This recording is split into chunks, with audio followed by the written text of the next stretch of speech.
Il coronavirus però non ferma la solidarietà, così la Befana è arrivata dai piccoli pazienti oncologici dell'ospedale di Padova, dove si trova per noi in diretta, già la vedo, Maura Bertazzona. Buongiorno Maura.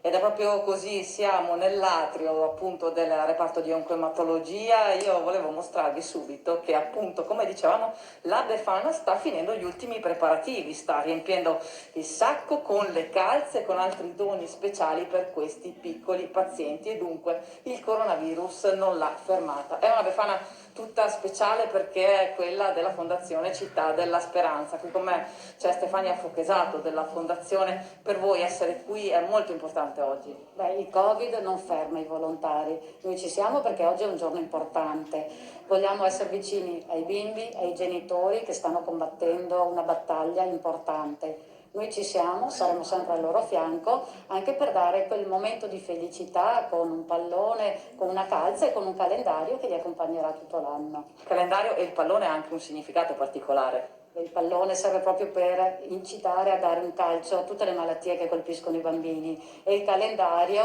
è di nonno Adi, del generale dell'Arma, che vuole che abbiano al fianco sempre un messaggio per ogni giornata del loro anno per vivere felici e sereni.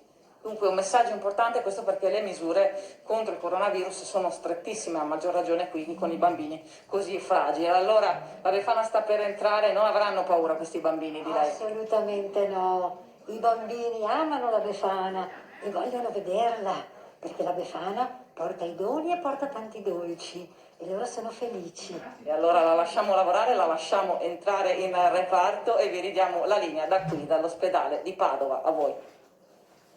Grazie a Maura Bertanzon. Ecco, abbiamo visto la Befana entrare, ci ha regalato almeno un sorriso, ma sapete che anche oggi